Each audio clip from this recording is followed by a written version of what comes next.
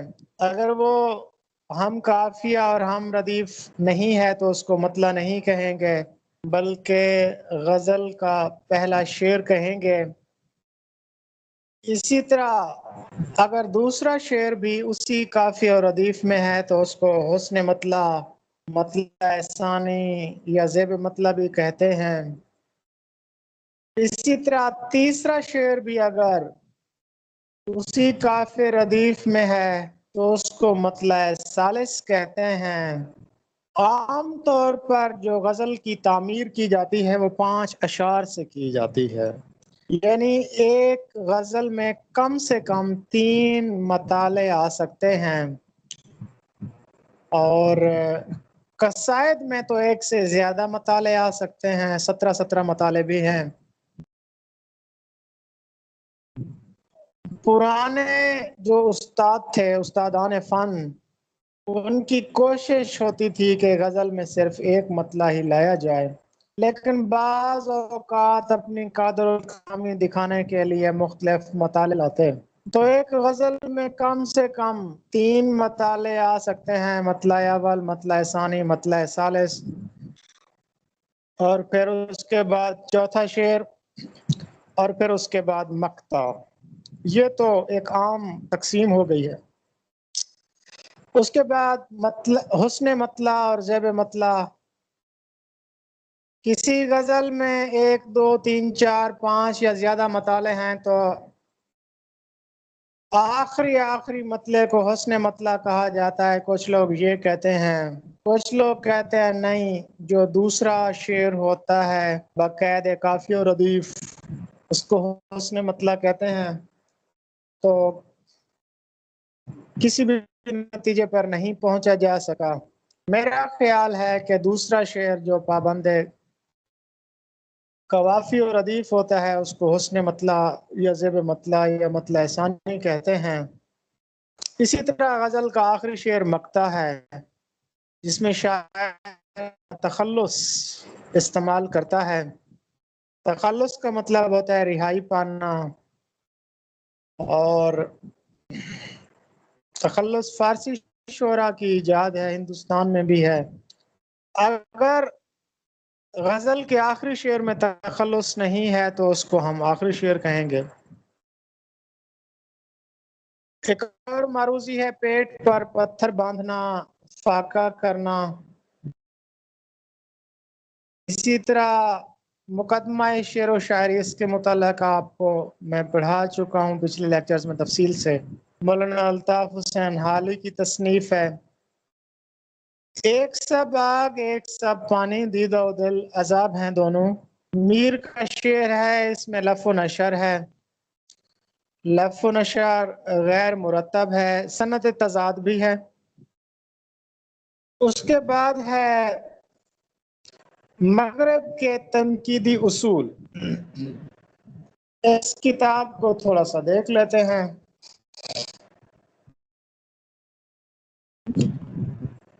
Doctor Sajjad Baqir Rizvi نے یہ کتاب لکھی ہے۔ استاد تھے، محقق تھے، مترجم تھے، نقاد تھے اور ممتاز شاعر تھے۔ وجہ شہرت ان کی مغرب کے تنقیدی اصول ہے۔ اورینٹل کالج میں یہ ملازمت کرتے رہے۔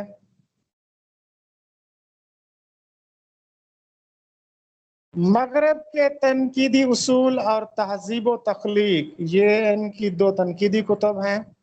پیشہ لفظ اور جوئے معنی، یہ ان کے شعری مجموعے ہیں۔ اور پیشہ لفظ 1968 میں منظر عام پر آیا۔ اس کے بعد جوئے معانی 1991 میں منظر عام پر آیا. ان کی جو مشہور کتاب ہے مغرب کے تنقیدی اصول، یہ سب سے پہلے 1985 میں شائع ہوئی. اس کتاب میں انہوں نے مغرب کے تنقیدی نظریات کا احاطہ کیا ہے. سب سے پہلے اس کتاب میں انہوں نے تنقید افلاطون سے پہلے، افلاطون، ارسطو، رومانس کی تنقید، لانجائنس، دانتے، سر فلپ سڈنی، جان رائڈن، ڈاکٹر جانسن، نو کلاسیکی عہد کے خلاف رد عمل، والڈزورتھ، کالریج، ایڈگر ایلن پو، سامبو، میتھیو آرنالڈ، رسکن، والٹ پیٹر، کروچے اور ٹی ایس ایلیٹ کے نظریات کا جائزہ لیا ہے. میں نے یہ کتاب پڑھی تو نہیں ہے، کیونکہ میں نے تو ڈاکٹر جمیل جالبی کی کتاب پڑھی تھی ماسٹرز میں، ارسطو سے ایلیٹ تک، اور اسی طرح صدیق صاحب کی افلاطون سے ایلیٹ تک بھی میں نے پڑھی تھی. یہ کتاب پڑھنے کا موقع نہیں ملا، لیکن مجھے لگتا ہے کہ یہ کتاب بھی اچھی ہوگی، اسے پڑھنا چاہیے. ہمارا آخری کویسچن ہے کہ سلاست کے معنی کیا ہیں. یہ اس کا املا غلط لکھا ہوا ہے، ٹائپنگ مسٹیک ہے. درست تلفظ ہے سلاست. سلاست کہتے ہیں کلام میں آسان اور عام فہم الفاظ لانا. تو میر تقی میر کی شاعری میں سادگی اور سلاست پائی جاتی ہے.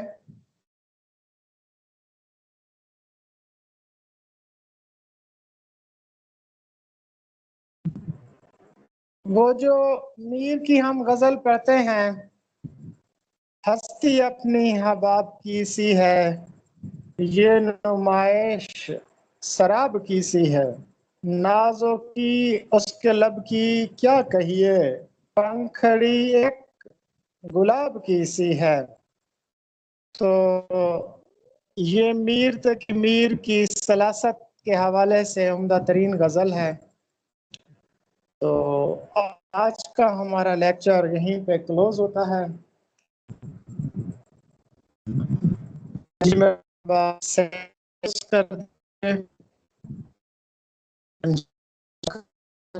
اوکے سر، اوکے سر، اللہ حافظ.